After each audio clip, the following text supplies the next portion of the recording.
Bienvenidos a este nuevo podcast de la clínica MHS. De nuevo tenemos el lujo de poder contar con Jorge Rivas. Bienvenido, Jorge. Buenos días, Héctor. Encantado de estar aquí. Este podcast lo hemos titulado Enfermedades raras, voces y realidades. Es un espacio en el que vamos a tratar de explorar las experiencias de las familias, los profesionales de la salud y las políticas gubernamentales relacionadas con las enfermedades raras.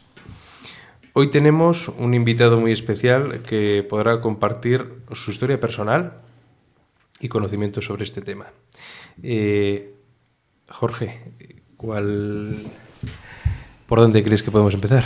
¿Cuál es el inicio de todo esto? ¿Por dónde? Yo lo primero que haría sería definir lo que es una enfermedad rara, porque en la definición de la enfermedad rara, en el fondo, está todo lo que después vamos a ir hablando, ¿no? La definición de enfermedad rara exacta es una enfermedad crónicamente debilitante, potencialmente mortal, que puede serlo, con muy poca prevalencia y que que necesita esfuerzos especiales combinados, ¿no? Entonces, en la definición vemos que están las palabras que van a marcar, pues creo que lo que va a ser el podcast, que es crónica, que es debilitante, que necesita unos esfuerzos especiales y, sobre todo, que tiene poca prevalencia. El hecho de que, obviamente, son enfermedades raras y que su prevalencia sea baja, pues hace que realmente haya muchísimas dificultades para todo, para reunir datos fiables, para investigar, para que haya tratamientos que sean realmente valiosos y, bueno, pues con todas las consecuencias dramáticas que tiene todo eso. ¿Cuál es vuestro primer contacto con una enfermedad rara? Yo, a nivel personal, tengo un hijo con una enfermedad rara que tiene ahora mismo 11 años y medio y que es un síndrome de Noonan. Y bueno, pues este contacto llega, como tantas cosas en la vida, de la manera más inesperada. Llega en un embarazo que tú tienes tu vida normal y yo era mi segundo hijo en esos momentos. Y en la semana 12, en el triple screening, pues aparece un pliegue nucal y comenzamos una deriva de pruebas, de sospechas, de un mundo médico complicado en el que su madre y yo pues caímos en el gris, porque a veces dentro del diagnóstico prenatal hay casos blancos y hay casos negros, y nosotros caímos en el gris, y el gris tiene sus beneficios y tiene sus contras. En este caso, pues bastantes contras, porque fue un embarazo bastante incierto. ¿Cómo se vive ese primer momento de recibir? Bueno, el primer momento será también una incertidumbre, ¿no? Sí, el primero es un shock. Susto, Tú ¿no? vas a... Yo ahora tengo mucha información porque obviamente pues han pasado muchos años, pero tú normalmente cuando eres joven pues realmente tú piensas que va a ir todo bien siempre, ¿no? Es algo que no tienes patologías, ni el padre ni la madre, y tú siempre piensas que las cosas van a ir bien, ¿no? Llegas a la semana 12 y sales de una prueba en la que ya te dicen, pues que hay un porcentaje de posibilidades en que realmente el bebé no venga bien, ¿no? Eso siempre es algo que es un shock para cualquier familia y para cualquier padre. Es un disgusto, ¿no? Un disgusto tremendo y sobre todo incertidumbre, porque no tienes un dato fiable, o sea, no tienes un diagnóstico, que eso es muy importante, porque si tú tienes un diagnóstico dices, oye, tengo esto, ¿qué hago con ello? Que luego hay otra serie de consideraciones, ¿no? En función de lo que te toque, pero esa es la realidad, que tienes mucha incertidumbre. ¿Cómo se desarrolla el resto del embarazo? Bueno, en nuestro caso, pues fue una odisea que daría para un podcast muy largo y no quiero alargarme mucho. Pues inicialmente ven cosas un poco anómalas y nos dicen que interrumpamos el embarazo. Nosotros, por muchos motivos, decidimos que si no había un diagnóstico claro o una sospecha clara, pues que íbamos a esperar, porque los datos que teníamos eran inespecíficos, no eran específicos. En la semana 18-19, yo recuerdo con nitidez que nos dijeron que con lo que teníamos en esos momentos encima de la mesa, el 90% de posibilidades es que fuera un niño sano. Claro, te dicen eso, entre qué es lo que quieres oír y encima te lo dicen, pues obviamente pues tú te vienes arriba, ¿no? Se veían pequeñas cosas, pero no eran cosas muy llamativas. Bueno, nos van citando semanalmente en la semana 18, 19, 20, 21, 22, 23 y 24, lo cual es una tortura a nivel personal, porque pues obviamente... Estás pendiente, ¿no? Sí, tienes mucho miedo, piensas que va a cambiar cambiar algo, ellos mismos pues vas viendo que también les va agotando porque hay mucha presión, porque además nosotros éramos médicos los dos, y siempre pues es un plus, ¿no?, de responsabilidad, ¿no?, el saber que son unos compañeros y tal. Y en la semana 24 nos dicen que, bueno, que sigue todo muy estable, que sigue habiendo cosas muy no demasiado peso, pero que hay que vigilar, y que nos tomemos un mes de vacaciones, que era en agosto, ¿no? Que nos tomemos un mes, que nos vayamos de viaje y tal. Me acuerdo que queríamos hacer un viaje con mis padres porque se habían jubilado y para invitarles y tal. Nos vamos a Almería y volvemos, la madre, la criatura y yo, volvemos en la semana 28 y nos encontramos pues con un panorama completamente diferente. Ya el crío tenía un derrame pleural masivo, bilateral, y nos dicen que le tienen que hacer una intervención ese mismo día intraútero, o el niño, esos pulmones pues no van a aguantar y se va a morir. Y claro, pues eso al final pues nos citaron a las 9 de la mañana y se lo iban a hacer a las 2 del mediodía, con lo cual pues tampoco pudimos ni pensarlo mucho, ni darle mucha oportunidad, porque ya era una cuestión de vida o muerte. Posteriormente a eso le colocan dos drenajes pleuroamnióticos, dos shunts, tampoco quiero entrar en mucho tecnicismo, intraútero, que es verdad que a mí me pareció como ciencia ficción, de una médico extraordinaria que había tenido una formación previa en Barcelona y que en aquellos momentos trabajaba aquí. Y a los pocos días empiezan a aparecer complicaciones de los propios drenajes, con recuerdo unos sangrados muy importantes en el embarazo y demás. Y siempre pensábamos pues que lo íbamos a perder y que el niño pues que traía... Pero la realidad es que el niño aguantó y aguantó y... O sea que es un auténtico jabato, ¿no? Sí, fue un jabato. Y ya en la semana, en uno de los ingresos que tuvimos, pues ya en la semana 29 o 30, apareció, lo recuerdo perfectamente como si fuera ayer, pues apareció la genetista del hospital con un papel en el que yo ya de lejos veía que era un papel con caras de niños diferentes. ¿Sí? Que entraba en la habitación pues a explicarnos que pues ese día del drenaje habían estudiado el líquido, lo habían mandado con una sospecha clínica, lo habían mandado a Valencia, y teníamos el primer diagnóstico en el momento prenatal de síndrome de Noonan en el País Vasco. Que bueno, pues nos quedamos obviamente pues con el palo de decir, bueno, pues al final tenemos un diagnóstico. Bueno. ¿Y nace vuestro hijo? Y nace nuestro hijo y bueno, pues vivimos una situación muy dura porque el día 1 de vida aparece un tumor en una glándula suprarrenal que no habíamos visto a nivel prenatal, un neuroblastoma.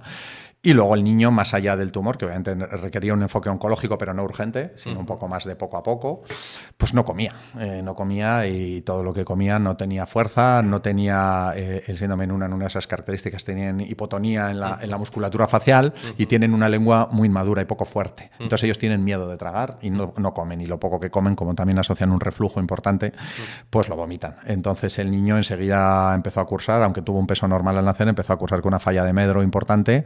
Y empezó a ponerse la cosa pues muy mal desde el inicio. A los 15-20 días estaba con una sonda nasogástrica para alimentarle por la nariz, y a los pocos meses estaba con una gastrostomía. Vale. ¿Y cuando tenéis un primer contacto con alguien, bueno, pues que os explique cómo es esto del síndrome de Noonan? Ya, porque me decías, ¿no? Primero la familia, ¿no? Con un diagnóstico prenatal. Nosotros tenemos el contacto con la genetista del hospital en la semana 28-29 y desaparece ese día y no nos dan más citas. Con lo cual, yo sí algo creo que es muy importante sacar de este podcast es la necesidad, cuando tienes un niño crónico, sea una enfermedad rara o sea por otro motivo, aunque la mayoría son enfermedades raras, o cualquier enfermedad genética, que haya una persona que aúne a los distintos especialistas. Es decir, que sea la voz cantante y la figura de referencia para las familias. Eso a día de hoy, dependiendo de la comunidad autónoma en la que vivas, pues hay muchas carencias, hay muchísimas carencias. Si tienes la suerte de vivir en Barcelona o en Madrid, te será un poquito más fácil, pero en otros sitios es más difícil. ¿Barcelona y Madrid tienen unidades especializadas? Tienen más unidades y tienen hospitales con más casuística. ¿Tienen médicos de referencia? Claro, tienen médicos. Un poco más, tampoco mucho, Tampoco más. O sea, tampoco mucho, pero un poquito más. O por lo menos las patologías que tienen, quiero decir, las patologías que son un poco menos frecuentes, porque en la población general de niños sanos no suele haberlas, son más cuantiosas. Entonces, si tienes una membrana subglótica, pues tienen más membranas subglóticas de las que podemos tener aquí. Esa es la realidad. Entonces, bueno, pues la casuística ha hecho que sean un poco más expertos. ¿Quién crees que podría ser esa persona que aúne esos tratamientos? Esa persona debería ser un médico que se forme para ello. Es decir, ahora estamos viendo, esta semana, lo comentábamos antes, hemos visto que van a formar una clínica en el Sant Joan de Déu, una clínica de enfermedades raras, ¿no? Al final, como siempre, si hay una inversión por detrás, pues al final habrá médicos que es algo muy interesante, porque al final estamos hablando que la pediatría es eminentemente una especialidad en el que se ve mucho niño sano la mayor parte del tiempo. Entonces, estos niños médicamente, solo médicamente, son muy interesantes porque tienen mucha patología en muchos órganos y su seguimiento y su control es dificultoso. Es dificultoso, son niños pues que dan mucha guerra, dan mucha lata a nivel médico, con lo cual yo creo que es atractivo, pero es atractivo obviamente si formas a personal para ello, y para eso es verdad que hay que organizar muy bien, dada su baja prevalencia o su escasa prevalencia, en qué sitios y cuánto personal hace falta. O sea, hay que cuantificarlo. Esto nos lleva a otro de los problemas. La recogida de datos de las enfermedades raras es dificultosa. Es dificultosa porque ni siquiera la definición de enfermedad rara es la misma en todos los sitios. Hay errores groseros de concepto. Hay sitios donde mezclan incidencia con prevalencia. Entonces, hay sitios que dicen, por ejemplo, en Europa se considera una enfermedad rara una prevalencia de 5 o 10 casos por cada 10.000 habitantes. Pero luego ves entre las 4.000 o 7.000 enfermedades raras que hay, que cumplen esa definición, poquísimas, menos de 100. Es decir, es una prevalencia en Estados Unidos menos de 200.000, en Japón menos, en Italia menos de 100. Entonces, ni siquiera la definición de enfermedad rara es la misma.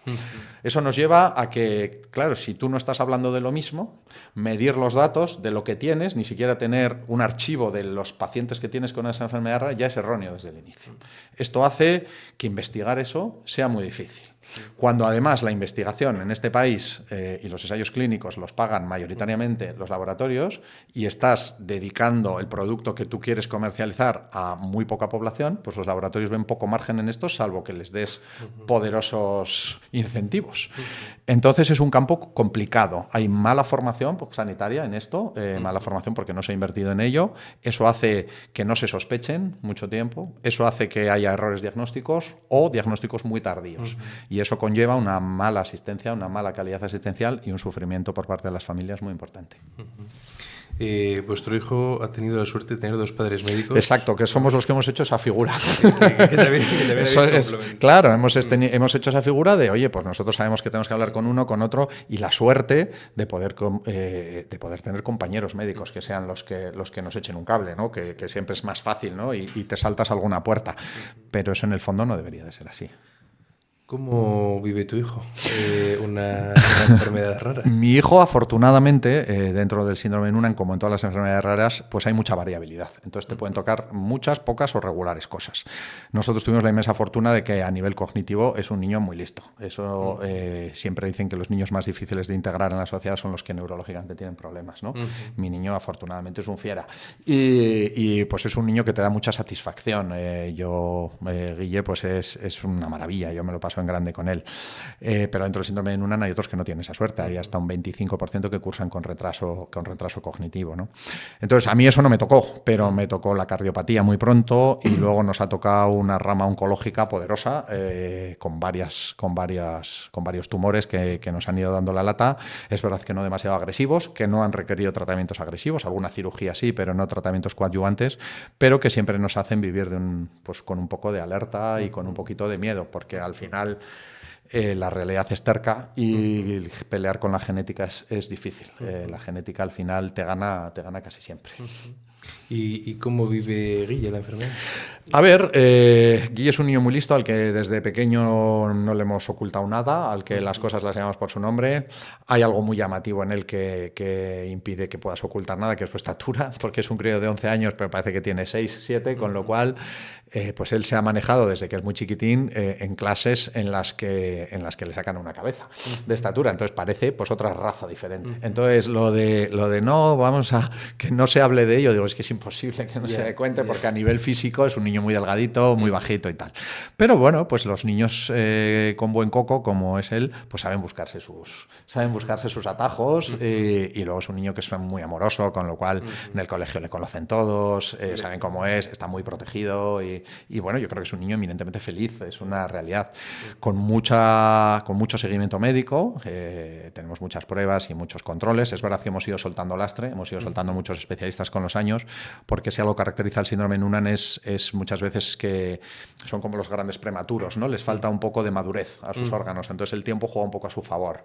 Y luego generalmente no suelen tener demasiadas cosas nuevas, un poco con lo que nacen es con lo que van lidiando a lo largo de la vida. Pueden aparecer en los primeros años, pero el tiempo juega a su favor, no es una enfermedad. Entonces el paso de los años, que eso como padre es importante, el paso de los años les va metiendo mucho, les va normalizando mucho, pero los primeros años son muy intensos, sobre todo por lo menos en nuestro caso la falla de medro, o sea, el que no comen. Alimentar a un niño de pequeño con un síndrome de Noonan puede ser terrorífico.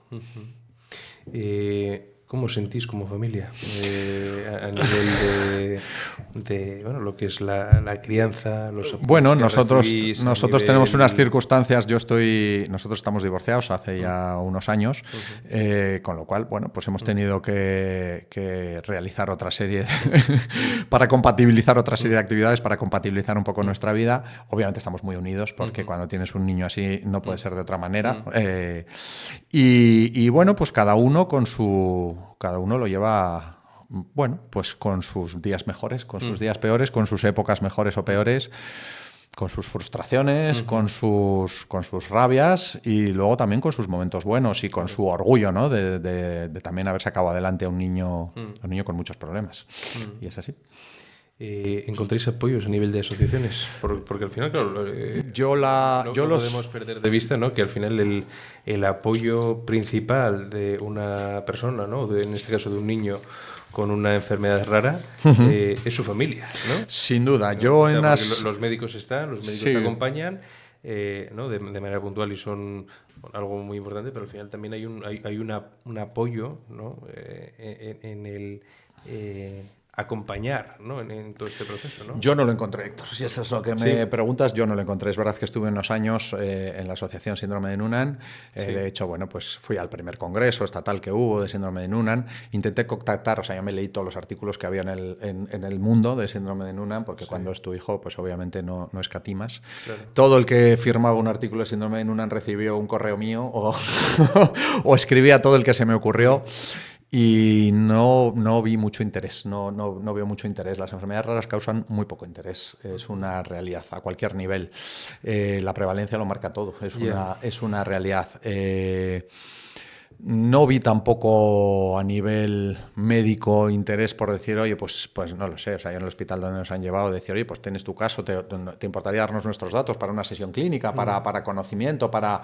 No, porque hay pocos, porque no tienen más, tienen o uno más, entonces no hay niños así. Entonces tampoco he notado ni el apoyo médico, ni el apoyo de las asociaciones, ni nada por el estilo, porque falta un poco todo lo demás. En otros sitios hay un poquito más, en Europa hay asociaciones más potentes, en Estados Unidos hay asociaciones. En España, pues FEDER, que es la que tenemos, que es el conjunto de más de 200 asociaciones, pues es que al final ahí no puedes mezclar. Las enfermedades raras no las puedes mezclar, porque incluso es independiente. ¿No? Y luego, incluso la tuya, hay una variabilidad tremenda. O sea, yo dentro del síndrome de Noonan hay gente hay gente que no lo sabe y se entera de muy mayor. O sea, quiere decir que tienen rasgos muy mínimos y muy pequeñitos. Es decir, la penetrancia de la enfermedad puede ser desde muy leve hasta marcadísima, ¿no? Entonces, bueno, es difícil. La prevalencia en este caso es lo que marca la definición por eso he empezado por ahí un poco el podcast, la definición y todas las consecuencias que tiene una enfermedad rara. Hay poco interés, genera un poco interés. El mayor interés que puede tener al final el que está detrás de la investigación casi siempre, más allá de determinados programas públicos y demás, o políticas públicas, que son pocas, son los laboratorios. Y los laboratorios, cuando no hay un interés comercial monetario, pues es difícil. Entonces, eso requiere unas ayudas gubernamentales o europeas muy marcadas de manera muy consistente en el tiempo y demás, y no es fácil. No es fácil, la verdad es que no es fácil. ¿Hay tratamientos específicos para las enfermedades? Las enfermedades genéticas no tienen tratamiento específico como tal. Supongo que las terapias génicas y todo lo que está en el mundo pues con el tiempo harán o habrá fármacos que probablemente no curar ni cambiar, pero por lo menos enlentecer, ¿no? Yo siempre recordaré a nivel personal como una de las, yo que soy muy de leer, que yo en la semana 28 de embarazo sabía el aminoácido que mi hijo no tenía y el que tenía, ¿no? Un aspartico por una glicina por la mutación de un determinado gen. Joder, saber eso en la semana 28 y no poder hacer nada, es como, y no es jugar a ser Dios, sino el decir, oye, pues seguro que ahora mismo ya hay muchos órganos formados y hay muchas cosas que no puedes revertir, pero a lo mejor puedo enlentecer determinadas cosas, o la rama. Entonces yo, por ejemplo, a nivel del síndrome de Noonan, el síndrome de Noonan es una rasopatía, la vía RAS se ve alterada porque el gen que está mutado en este caso altera. Y esa vía está muy asociada al cáncer, entonces a través de ahí del Alzheimer, que también es una vía que está como muy asociada, puede haber más investigación, ¿no? en alteraciones en esa vía, pero siempre tiene que ser el interés que den patologías con una prevalencia alta, y es así, y esa es la realidad. ¿Qué es la vía RAS? La vía RAS, bueno, es una vía del cuerpo humano con una serie de proteínas, con una serie de funciones, ¿no? En este caso, el gen que he mutado hace que una proteína de esa vía se produzca, funcione de más. Entonces, al final, eso afecta a oncogenes y a estructuras a genes que tienen que controlar que no muten las células y demás. Entonces, bueno, es una vía que está muy asociada, su trabajo está muy asociada al cáncer, y es así, o a las células relacionadas con la oncogénesis. ¿Cuáles crees que son las necesidades de una familia con una enfermedad rara? O del niño y de la familia, Entender. ¿no? Entender. Yo pongo un ejemplo muy concreto para no explayarme, ¿no? Yo, como supe, afortunadamente, y lo digo abiertamente por un compañero médico que se volcó con nosotros, un ginecólogo que se volcó con nosotros, como supe muy pronto que tenía un síndrome de Noonan, cuando a tu hijo le ponen una gastrostomía y estás años alimentando a tu hijo por la tripa y con jeringas, mi hijo comió su primer alimento con 3 años y pico, que fue una patata frita, lo recuerdo. Claro, no es lo mismo no saber lo que tiene tu hijo y decir esto va a ser toda la vida, que saber la enfermedad que tiene y que todos acaban comiendo. Más tarde, pero todos acaban comiendo. Claro, la carga para una familia no tiene nada que ver. Porque si tú estás sufriendo muchísimo y cada viaje tienes que llevarte no sé cuántas jeringas y el niño te vomita y le tienes que dar de noche y demás, pero sabes que es temporal y sabes que se va a acabar y que el niño va a acabar comiendo como tú y como yo, pues es otra cosa, diferente. Te da esperanza. Claro, entonces, y la esperanza es muy importante en la vida. Entonces, yo he visto muchas familias dar muchos palos de ciego, altas sospechas de síndrome de Noonan sin una confirmación genética. Entonces, pensamos que es, pero no estamos seguros, con lo cual, claro, ya tienes dudas de los medios que poner, de la estimulación temprana, de a qué especialistas llevarle, de qué tienes que vigilar, ¿no? Porque cuando tú tienes un diagnóstico sabes los órganos que generalmente se ven más afectados y sabes las revisiones que requiere oftalmológicas, auditivas, una serie de cosas, ¿no? Sabes afinas más, ¿no? Claro, Afinas la cardiopatía del síndrome de Noonan, por definición, es la pulmonar, es la válvula pulmonar. Es una cardiopatía bastante tolerable, ¿no? Pues ya no tienes tanto miedo quiero decir, saber es importante. Saber es importante. Tú al final tienes un niño diferente, con distintos problemas en la infancia. Si tú sabes un poco a dónde te vayan esos problemas o lo que puedes aspirar con esa niña, o con ese niño, yo creo que es muy importante. Para eso hace falta conocimiento. Y para que haya profesionales bien formados, pues esa baja prevalencia de la enfermedad hay que intentar llevarla a sitios en el que los datos sean fiables, el registro sea fiable, los diagnósticos sean de certeza y demás. Y esto no es fácil. No es fácil. Centros que estén especializados, ¿no? Claro. En el conocimiento de estas enfermedades. Sin duda. Y médicos, ¿no? profesionales especializados, claro, que seguro que no puede haber muchos, porque la prevalencia da para lo que da y obviamente para mantener estas cosas, pero sí, pues que sean concretos, o sea, que sean los mismos, que sepamos dónde es y quién está especializado en esto y a quién contactar. Creo que la labor de divulgación a la población y los grupos de apoyo que deben de existir, creo que es una parte muy importante de las enfermedades raras. Aparte de las facilidades que luego puede haber un poco, hubo una ley muy importante que fue la Ley de Medicamentos Huérfanos del año 83, pues para todas estas desventajas que vemos en la investigación, en que no interese al mercado, en que no interesa a las políticas de salud pública, pues que facilite que los laboratorios puedan tener un interés, es decir, pues darles ciertos incentivos, como algunos que se les ha ido dando, ¿no? De que si tú sacas un medicamento, pues por ejemplo no tienes que renovarlo hasta dentro de 10 años, ese tipo de cosas, que haga que los laboratorios puedan ver algún tipo de interés, que algunos lo ven, y algunos han invertido en ello, pero a un ritmo inferior a otras patologías con más prevalencia o con más intereses. Y es así. La investigación probablemente tendría que ser financiada por algún organismo público en este caso. Sin duda, probablemente, ¿no? sin duda. Porque lo que es monetariamente, ¿no? O desde un punto de vista puramente capitalista o de beneficios, efectivamente, no es algo que les rente, ¿no? No, lo que pasa es que luego estos, por otra parte, si tuviéramos un buen registro, estos pacientes consumen mucho. Es decir, que llevándolo solo a un tema monetario, como lo has llevado, en España hay 3 millones de afectados. O sea, muchísimo, es muchísimo. Hasta o sea, un 6... 3 millones de personas con enfermedades raras. Efectivamente. Lo que pasa es que dentro de las enfermedades raras pueden ser, ahí hasta entre 4.000 y 6.000 enfermedades raras, quiero decir, o entre 5.000 y 7.000, perdona. Pero afectan a mucha gente. Hay otros países que afectan menos. Pero bueno, que estamos hablando de un gasto sanitario porque son pacientes hiperfrecuentadores, con muchas cirugías por detrás, con muchas cosas, con un gasto importante. Entonces, realmente si tienes ese gasto, probablemente si formaras a profesionales y hicieras un diagnóstico previo, bueno, pronto y demás, y supieras prevenir un poquito o saber por dónde se va a descompensar el paciente, pues probablemente el gasto también mejoraría. Con lo cual, bueno, pues ese es el sitio por el que hay que intentar pelear. Vale. ¿Cuáles son casos de éxito que conoces cerca de...? Bueno, cuando uno tiene un niño con una enfermedad rara, el mayor piropo que te pueden echar es que lleva una vida normal, que es feliz, ¿no? Que lleva una vida normalizada. Eso también es una definición que es un niño feliz o que es una vida normalizada, ¿no? Pues seguro que tenemos 15 definiciones diferentes si preguntas a 15 personas. Pero bueno, lo que todos entendemos, ¿no? Por ir a un colegio en el que esté lo más adaptado posible, si es que tiene necesidades especiales, que quizás no las tenga, ¿eh? Mi hijo no tiene ninguna, y afortunadamente va a un colegio normal, a su curso normal y demás. Pero en general, pues tú lo que buscas siempre es normalizar las cosas. Si además, obviamente, pues tienes más hijos, pues lo que quieres es que vaya con los demás, que siga el ritmo de los demás, aunque pueda tener ciertas dificultades o aunque pueda tener una carga médica mayor, ¿no? Que siempre van a ser niños. Al final, el 80% de las enfermedades raras pues son genéticas y no tienen curación. De las 6.000 que te he dicho que hay, 4.000 no tienen cura. Eso es a día de hoy, quiero decir, el mundo de la terapia génica pues está muy por desarrollar todavía, pero a día de hoy no tienen cura, con lo cual ya sabes que vas a tener un niño crónico. Es así. Pero bueno, un niño crónico puede tener una calidad de vida muy alta. La felicidad no depende solo de las condiciones médicas que uno tenga, hay otros factores y lo vemos en múltiples ejemplos. Desde el punto de vista de la salud mental, ¿qué crees que es los Nunan en general son muy felices, ¿sí, no? son muy alegres, son tremendamente alegres.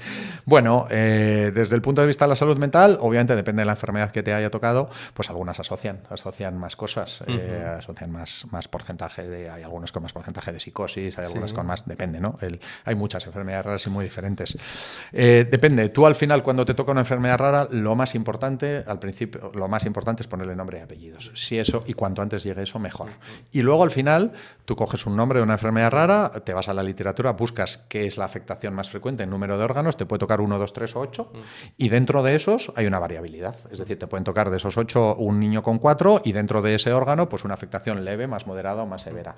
Eso, dentro de una enfermedad, vemos que hay ciertas cosas que se repiten, pero yo dentro de la enfermedad que a nosotros nos ha tocado he visto una variabilidad tremenda, porque he hablado con muchas familias, desde los que llevan una vida rigurosamente normal y van una vez al año a Madrid a hacer una revisión, a otros que, bueno, pues la carga de determinados órganos nos ha hecho ir mucho más frecuentemente, o incluso épocas de la vida, años de la vida en que tienes muchas revisiones o muchos problemas, y otros en que las cosas se van suavizando de alguna manera.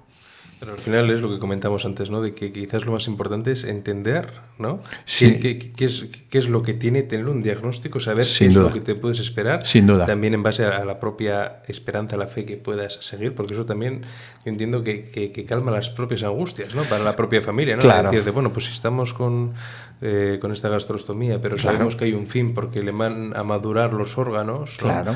Pues Guille va a estar mejor dentro de los años, y así ha sido, ¿no? Claro, o sea, sí. Y es así. Para las familias claro, yo ahora, puede ser ese, ¿no? si ahora me pusieran una foto a los 11 años y medio de lo que tengo a día de hoy y de los miedos que he pasado, pues probablemente pues estoy satisfecho. Quiero decir, yo tengo un hijo que vivía una vida muy feliz y que su día a día es muy feliz. Pero claro, los miedos en determinados momentos ante la falta de información, ante el no saber, ante el no saber a quién acudir, ante poca gente. Luego hay que entender que estos niños y esto es curioso y creo que hay un debate, y fíjate que yo soy médico, muchas veces molestan. Molestan. Acabas de sacar un tema que molestan al médico, porque muchas veces pues quieren el rápido, quieres el paciente fácil, quieres el paciente que viene con catarro. Cuando muchas veces, yo fíjate, intentando ponerme no en la posición de padre, sino en la de médico, yo decía, coño, pues si no vas a auscultar un soplo como este, nunca. Si no vas a ver un electro como este, como pediatra, nunca. Si no vas a ver una membrana subglótica, nunca. Si no vas, quiero decir que obviamente son niños que asocian cosas poco frecuentes en la patología, pero que si vas a tener la oportunidad de verla una vez en la vida es esa. Yo este interés nunca he visto. Probablemente la vida nos lleve tan rápido, ¿no? A ver, al final yo creo que nuestra profesión médica, nuestra vocación y nuestro propósito nos ha llevado a querer curar y ayudar a personas, ¿no? Sí. Y a curar, ¿no? Y quizás también hay veces que tenemos que cambiar de perspectiva. Claro. Y el tratamiento y la terapia en sí mismo muchas veces es acompañar. Efectivamente. O sea, en serio es acompañar durante ese... Esa es la palabra. Durante ese proceso. Y humanizar, ¿no? O sea, acompañar. Incluso, o sea, yo recuerdo durante las prácticas de medicina, los médicos que me decían que tenían una mayor satisfacción por parte de los familiares eran los que estaban en cuidados paliativos. Claro, sin duda. Porque ellos se les da súper bien sin acompañar. Duda, sin duda. Y no nos obsesionamos como médicos con el tema de, oye, es que le tengo que curar, le tengo que sanar, sin duda. Porque, oye, es que hay veces como médico, ¿no?, que tienes que asumir que tienes tus propias limitaciones. Claro. O sea, los médicos tenemos que asumir eso también, ¿no? De que llegamos hasta donde llegamos, ¿no? Entonces, bueno, también entender que hay veces que, ¿no?, en el caso de las enfermedades raras, que hay veces que se puede curar. Sin duda. Hay veces que se puede ayudar. A mí, claro. Hay veces que se acompaña. A mí un adjunto, cuando yo era muy jovencito, me dijo una frase que yo luego se le he intentado transmitir a todos los alumnos que han pasado por mi vida, que es: cualquier paciente que pase a través tuyo, intenta dejarle un poquito mejor de lo que le has cogido. Bueno. Y eso puede ser desde un antibiótico que te cura una neumonía, hasta un ancianito que toma 9 fármacos y le consigues quitar 2, que no son muy tal, hasta gente que le coges la mano porque está en una situación de, oye, se va a morir en horas y demás. Entonces, pero que tu presencia se note. Creo que es un consejo válido hace 20 años y válido hoy en día más que nunca. Que se note tu presencia, ¿sabes? Que no pague el paciente que pasa a través tuyo pues todo lo que hay detrás, ¿no? O que tengas un mal día, o que estés cansado, o que los gestores no te estén ayudando, o que tengas 30 en la consulta. Y ayudar, como tú muy bien has dicho, Héctor, se puede hacer desde muchas formas. O sea, no todo es curativo. O sea, muchas veces, esto también lo viví yo en primera persona cuando estuve unos meses en hospitalización a domicilio, que es un poco lo que tú decías, ¿no? Es una forma de tratar paliativos en su domicilio. Las familias eran lo más agradecido del mundo. O sea, me recuerdo, nos preparaban unos desayunos, te tenían allí, o sea, te recibían como si fueras de verdad el rey, pero el rey. Tú ibas allí y muchas veces no hacías nada, o sea, más allá de auscultarles, de darles un poco de calma, de citar un día a los hijos a la misma hora para explicarles esas cosas, de ver si entre ellos querían hablarlo con el paciente o no y tal. Pero es que eso es la medicina. Es que no se nos olvide que esa parte de la medicina es que se nos está olvidando. Claro. Es que es algo que antes era fundamental. Es que la medicina, hay una medicina de prevención, otra de curación y hay otra medicina que es de acompañamiento y de paliativo, ¿no? De transmitir paz dentro de lo que se pueda, ¿no? ¿Cuáles han sido vuestras mejores experiencias con médicos dentro de...? Bueno, yo te podría decir muchos. Ha habido médicos que se han implicado al 200%. Un cardiólogo me viene a la mente, una oncóloga mía personal me viene, no voy a dar nombres porque creo que no es el sitio para ello. Pero bueno, ha habido gente que se han implicado, que obviamente teléfono, que han acabado dándote tu teléfono, su teléfono, escribiéndote WhatsApps, les podías escribir a cualquier hora y tal. Muchos de ellos porque han acabado, bueno, no sé por un motivo o por otro, siendo incluso amigos personales, o sea, que ya incluso pues con relación fuera de tu paciente, pero también influenciados obviamente porque yo soy médico. Pero sí que es verdad que hay gente con cuando tienes un paciente difícil o un niño difícil, que además obviamente los niños tienen una carga más importante, ¿no?, que el adulto a nivel patología. Hay dos tipos de médicos, yo siempre lo digo, ¿no? Siempre, y esto es lo que sí que me gustaría dejar claro. Hay los médicos que te ven como una amenaza, te ven como un niño, obviamente, en el que hay mucha incertidumbre, en el que no sabemos si va a ir bien, y hay médicos que son capaces de ver a unos padres sensatos que lo están pasando mal, pero que son sensatos, que no van a perder la cabeza ni se van a poner de ninguna manera y que son capaces de ponerse en tu situación, ¿no? Y decir pues lo que te decía antes, ¿no? Lo que te decía antes de yo voy a intentar mejorarles un poco durante mi guardia y seguro que no es curarle en estos momentos y tal. Pero si en vez de una vez voy 4 a hablar con ellos, les explico mejor la última analítica, paso un rato donde tu hijo le cojo la mano y saco un momento al padre y charlo, pues a lo mejor esas 24 horas de estancia en una UCI o en un tal, pues se llevan un poquito mejor como familia y probablemente igual los padres, como son niños un poco crónicos, las estancias en hospitales a veces se alargan, a lo mejor están turnándote, uno está en casa y otro está en tal, a lo mejor es que está en casa, hablas con el que está en el hospital y te dicen, pues mira, pasa un médico magísimo. Eso tiene mucho valor. Para mí tiene mucho valor. Entonces hay médicos que se quitan la coraza. Se quitan la coraza, se molestan en conocerte como persona, en conocer cuál es la situación real y lo dan todo. Y lo dan todo. ¿Y qué es lo que realmente necesitas? No, claro, lo que realmente necesitas y te dicen abiertamente que puede que la cosa acabe bien, mal o regular, pero que ellos lo van a dar todo. Bueno. Y al final uno como paciente, pues es lo que espera. Es lo que espera. Y yo, desde luego, en mis 20 años de urgencias, siempre es lo que cuando me he visto en situaciones de pacientes terminales o en situaciones difíciles del COVID o de, pues es lo que he intentado transmitir, o sea, no protegerme yo, sino decir, esta familia está sufriendo, pues esto merece otro trato diferente. ¿Qué es lo que recomiendas a una familia que os entera? Ahora que has recorrido tú gran parte de este camino, ¿no? Que Guille... ¿no? Yo sobre todo... Es un niño feliz, es sí. un niño que has visto como ha habido varios pasos, ¿no? Yo dar el coñazo. Dar el coñazo. O sea, el mensaje a la familia hay que dar el coñazo. Hasta que tienes un diagnóstico hay que dar el coñazo y a lo mejor tienes que patearte a algunos sitios de España. Sí. Y hay que... En el sentido de pedir igual segundas opiniones. A veces no queda otra. Si tienes la mala suerte de que no te ha tocado una de las más frecuentes dentro de las raras, no todas tienen la misma prevalencia, o dentro de la misma enfermedad te ha tocado una con una mutación menos frecuente que no sale en las primeras pruebas, hay que dar el coñazo. Si tú al padre o la madre de un niño crónico hay que escucharle siempre. Muchas veces vemos como te llega a urgencias a las 3 de la mañana y te toca un médico, con más o menos conocimientos, pero el padre te dice, la madre te dice, hoy está peor, hazme caso. Muchas veces, los padres de los niños crónicos conocen a sus hijos, saben perfectamente el día que se va a descompensar, el día que no está bien, el día que... Porque pasan muchas horas con ellos, y sufren mucho y quieren mucho a sus hijos. Entonces, un gran mensaje a todos los médicos que alguna vez atienden a niños crónicos es escuchad profundamente al padre sin la incomodidad que nos puede generar a veces ver a gente sufriendo, ¿no? Ver a gente sufriendo mucho, que enseguida parece como que su mensaje le vamos a quitar cierta verdad, ¿eh? ¿No? Como son los padres, pues estarán medio locos de lo mal que lo están pasando. Bueno, estarán medio locos, pero saben mucho de su hijo, saben muchísimo de su hijo. Entonces tú le acabas de conocer y hasta que puedas llegar a un nivel en el que sepas lo que está pasando, ten la humildad de escucharles y de invertir un rato en ellos, un tiempo en ellos, porque te van a ayudar mucho.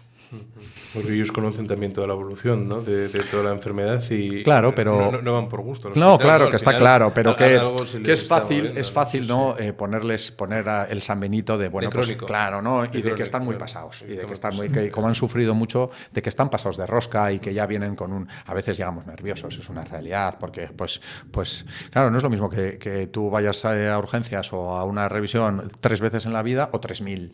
La vez 3.000 ya te sabes todo el proceso. Entonces a veces quieres ir un poco más rápido porque estás nervioso, porque ya sabes todo lo que hay, porque te conoces los sistemas. Entonces creo que los sanitarios a todos los niveles tienen que tener paciencia y tienen que tener, pues esa empatía o esa compasión, ¿no? de decir, pues estos son gente que lo está pasando profundamente mal, voy a escucharles, voy a ver qué les ha traído hoy aquí y voy a intentar, pues lo que te decía antes, dejarles un poquito mejor de lo que les he cogido. Guille, me decías antes que es un niño feliz. Sin duda. He tenido mucha suerte también en el colegio, ¿no? De que al final es un chico cariñoso, ¿no? Yo es un colegio que solo tengo. Yo siempre digo que la calidad de los colegios se mide cuando tienes un niño con problemas. Claro. Cuando tienes un niño fácil, que yo afortunadamente también tengo algunos fáciles, pues todo va fácil, ¿no? Va a estar bien en cualquier sitio. Pero cuando tienes un niño con problemas, a mi hijo hubo tiempo que le alimentaban en el colegio con una jeringa a través de una gastrostomía. Coordinar eso todos los días, que no vomite, que sea a la velocidad adecuada, que el niño tenga... Yo, el colegio de mi hijo, chapó a todos los niveles y le doy un super 10. Y para mí tengo una confianza absoluta en ellos. ¿Cómo crees que puede ayudar la comunidad en general, ¿no? La sociedad a las personas con enfermedades raras y a las familias con Pues enfermedades yo creo que lo raras? primero, la visualización de la enfermedad rara es importante, porque el ser humano, de manera natural y por pura supervivencia y evolución, siempre pensamos que no nos va a tocar, ¿no? Claro. Esto es como cuando tú ves en la tele accidentes de tráfico Semana Santa, no sé cuántos muertos, dices, "Po, no va conmigo", ¿no? Pero te toca. La realidad es que hay gente que se muere en Semana Santa porque alguien te empotra o porque se te va el coche por la carretera y lo vemos, ¿no? A veces lo vemos de casos o de gente medianamente cercana o conocido y se te olvida, pero la realidad es que hay gente que le toca. Entonces, yo en mi vida personal, pues llevaba una vida absolutamente normal, con 35 años, una hija mayor de 2, y de repente te viene esto y tu vida cambia por completo, por completo. Entonces, entender que eso nos puede pasar a cualquier persona y no es algo circunscrito a determinadas áreas ni a determinadas personas, sino que te puede tocar a ti o a mí, creo que es importante. Es importante para saber que es gente, bueno, pues que siempre va a tener unas condiciones diferentes a otros y que hay que intentar, pues, ayudarles dentro de lo posible. Y ayudarles es entenderlo y tener medios para ello, apoyarles y facilitarles las cosas, porque su vida siempre va a ser un poco más difícil que cuando tienes un niño sano. O sea que al final también sería como un primer proceso de divulgación, ¿no? Divulgación y apoyo, de que asociaciones gente... de apoyo y divulgación, y sobre todo sitios en los que hoy con la digitalización tenemos todo a 2 clics de ratón, ¿no? Que sea fácil, que sea sencillo, que sea accesible, que haya personas de referencia, que enseguida sepas dónde debo de ir y demás. Yo el peregrinaje que he visto en algunas familias hasta alcanzar un diagnóstico te lo cuentan de 6-7 años. 6-7 años, sí. Hasta de tener determinados diagnósticos sabiéndolo. Fíjate, es que los padres, algunos acaban sabiendo la enfermedad más que muchísimos médicos. O sea, diciendo, porque es que al final pues nos acabamos relacionando entre nosotros, nos acabamos conociendo, acabas hablando con uno, con otro, al mío le pasó, al otro tal, y al final acabas diciendo, es que el mío cumple todo lo que pone. Cuando es tu hijo, lees lo que no está escrito. Seas médico o no seas médico. Lo tienes súper estudiado, Efectivamente. ¿no? Entonces es así. Creo que hay que tener muy claro pues qué sitios de referencia debe de haber, que probablemente soy muy consciente de que quizás no seas muchos, pero sí tenerlos claros y sobre todo con profesionales cualificados, que no haya errores diagnósticos, que no haya diagnósticos tardíos, con profesionales cualificados. Y luego es muy importante la figura en general del niño crónico. O sea, en pediatría algo que he hecho mucho de menos es la figura el internista del adulto. La figura del internista del adulto que, oye, sabe perfectamente que ha sido donde el cardiólogo, donde el nefrólogo y donde el no sé qué. Como si fuese un pediatra internista. Efectivamente. O sea, que sabe médicamente tratar esa figura. niño, y que probablemente, pues en este tipo de casos, que son enfermedades genéticas, pues que tenga una relación un poco con el genetista en el que, oye, este niño requiere, pues un poco el médico de familia hospitalario, porque estos niños tienen una vida, pues con una carga hospitalaria, ¿no?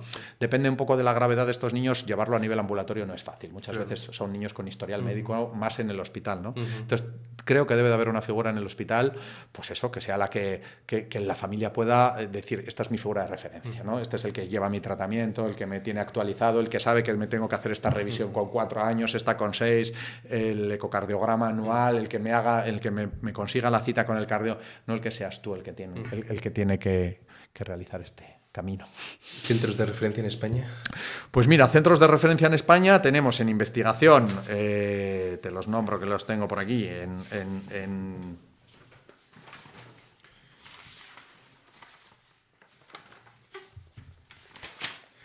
En investigación tenemos el Centro de Investigación Biomédica en Red, ¿no? que pertenece al Instituto de Salud de Carlos III y tiene un área temática en enfermedades raras, ¿vale? Tienen fondos europeos y tiene un área temática en enfermedades raras que es el CiberER, ¿no? En el fondo es una colaboración entre distintos grupos de investigación, ¿no? Un poco de cara a la investigación. Es un buen centro y yo las referencias que tengo de gente que me ha hablado un poco con ellos, pues bueno, pues funcionan creo que bien. En el mundo hay varias asociaciones sin ánimo de lucro con muy potentes, ¿no? En el 2009 se forma una que es The Global Genes Project, que es una organización que empieza siendo muy pequeñita y que a día de hoy son más de 500 organizaciones, ¿vale? Está guiada por el equipo RARE y promueve la necesidad de una comunidad de personas con enfermedades raras, o sea, que hay una comunidad, ¿no? Es muy importante tener, pues, datos importantes de saber cuántos síndromes de estos tenemos en España, con qué edades, o sea, los datos en la vida, si no tienes datos no sabes qué es lo que estás tratando. Entonces es muy importante un sitio sitio que mida bien las cosas, ¿no? Que es uno de los grandes errores, ¿no? Es muy curioso porque el logo es una cinta de pantalón vaquero con forma de ADN, con la doble hélice, porque hacen el juego, que en inglés son jeans, los vaqueros, con genes, ¿no? Que se escribe diferente, pero se pronuncia igual. Y esto sí que han lanzado muchas campañas de concienciación. O sea, estos han hecho una labor de divulgación potentísima. En Europa tenemos Eurordis, ¿vale? Que se generó en el año 97, que son hasta 561 organizaciones en 51 países de Europa. Y en España tenemos FEDER, ¿vale? Que son más de 200 asociaciones. Que un poco la limitación que le veo es que, claro, pues al final tú lo que te interesa es una asociación de tu síndrome, de tu enfermedad. Entonces, bueno, pues la prevalencia es tan baja que depende de la enfermedad que te haya tocado, pues a lo mejor los casos que hay son muy pocos. Pero bueno, la que aúna un poco y la que tenemos de referencia es FEDER en España. Y yo estoy muy ilusionado con lo que acaba de publicarse de Amancio Ortega y de esa clínica del Sant Joan de Déu, sí, porque estas cosas creo que son 60 millones de euros ha donado, ha salido esta semana en la prensa, y el Sant Joan de Déu, que ya es un hospital pediátricamente muy potente, con una historia pediátrica muy fuerte, pues para mí ha sido una noticia muy, muy interesante, porque al final, bueno, pues es un sitio en el que digas, bueno, pues determinadas cosas que tenga que preguntar o que informarme, pues ya sea un sitio al que acudir, ¿no? Al que ir cuando ocurran problemas. ¿Cuáles son tus esperanzas y expectativas en el futuro, a corto, medio y largo plazo para las enfermedades raras? Hombre, yo creo que todo el tema de la globalización y de la digitalización ayuda. Quiero decir, es más fácil ahora que hace 12 años, cuando a mí me tocó esto. Ya te digo, ahora si sabes buscar en Google, pues a cualquier nivel, ¿no? Google lo tiene todo. O sea, si tienes un poquito de cabeza, pues enseguida vas a encontrar referencias y sitios. Y la gran necesidad que hay para mí es unir la información. Es decir, que llamemos todos a lo mismo, que estemos tratando lo mismo. Eso va a hacer que... Los datos que hablabas. Claro, que haya especialistas realmente de ello, que los diagnósticos lleguen pronto. Y si todo eso... Creo que si todo eso luego lleva unido unas ciertas ventajas de determinados programas europeos o de fondos y demás, pues los laboratorios acabarán entrando. Muchas veces por una cuestión de propio interés por un fármaco, muchas veces por lo que te digo, porque puedan lanzar otros fármacos o porque tengan vías en común con otros fármacos para otras enfermedades. Pero claro, si todo ese trabajo lo tiene que hacer ya el laboratorio también, es decir, si para un ensayo clínico ni siquiera puedes ir a los datos de una manera fiable, pues a nivel industria farmacéutica es difícil exigirles mucho, ¿vale? En los ensayos clínicos en este país los pagan la inmensa mayoría los laboratorios. Entonces los laboratorios tienen que ver algún tipo de beneficio, ¿vale? Claro. Si no de manera altruista, pues un porcentaje lo tendrán, pero siempre será un porcentaje pequeño. Claro. Vale, pues oye, me ha parecido súper interesante. Yo creo que ha sido un capítulo muy interesante.